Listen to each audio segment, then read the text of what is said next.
নমস্কার বন্ধুরা, আমি আশা করি আপনারা সবাই ভালো আছেন। আজকে আমার এই ব্লগটিতে সুইজারল্যান্ডের একটা ছোট পার্কে নিয়ে যাব। পার্কটির নাম হচ্ছে ইরখেল পার্ক। ওই পার্কটিতে যাওয়ার জন্যে আমি ট্রামে করে আজকে আমার এই গন্তব্যস্থলটিতে যাব। এই যে দেখছেন, আমি ট্রামে করেই যাচ্ছি। তবে এই ট্রামটা আসলে এখন মাটির নিচে রয়েছে, তাই জন্য এটা আসলে একটা মেট্রোর মতনই, অর্থাৎ এখানকার মেট্রো আর ট্রাম দুটোই এক।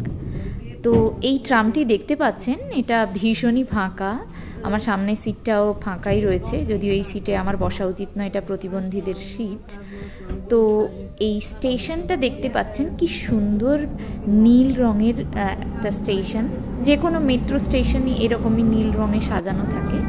তো আপাতত আমরা এই মেট্রো স্টেশন ছাড়িয়ে ট্রাম স্টেশনে এসে পৌঁছোই, মাটি থেকে উপরে উঠে আসছি।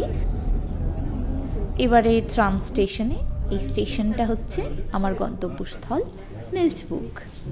এই স্টেশনে আমরা এবারে নামব। চলুন, এই স্টেশন থেকে আমরা একটা কাছাকাছি একটা পার্কে যাব, ইরখেল পার্ক। ওই পার্কে যাওয়ার আগে আপনাদেরকে ছোট্ট করে একটু এই ট্রামটাকে দেখাই।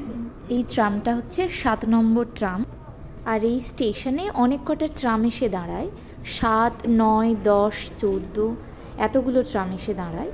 তো দেখতে পাচ্ছেন এই ট্রামটা আমাদের কলকাতার ট্রামের মতনই অনেকটাই, 2-3টে বগি নিয়ে তৈরি, শুধু গতি একটু বেশি। আর আমি যখন এসেছিলাম সেটা মার্চ মাস হওয়ার জন্য আপনারা দেখতেই পাবেন, সেই মুহূর্তে তখন সবাই শীতের পোশাক পরেছিল। এবারে সেই পার্কে যাওয়া যাক। তারা আমরা পার্কে পৌঁছে গেছি। পার্কের মাঝখানে দেখতে পাচ্ছেন একটা সুন্দর কাঠের ব্রিজ রয়েছে। এই ব্রিজের উপরে কিন্তু বাচ্চারা ভীষণ খেলাধুলো পছন্দ করে। আপনারা দেখতে পাচ্ছেন কি সুন্দর করে সবাই হাঁটছে এই রোদে। আসলে এখানে তো ভীষণ ঠান্ডা, তাই রোদ পড়লে ভীষণ আনন্দ থাকে সবাই। আর এই ব্রিজের উপরে দেখতেই পাচ্ছেন একজন মানে দুজন বসে আছে, ব্রিজের উপরে বসেই খাওয়া দাওয়া করছে তারা।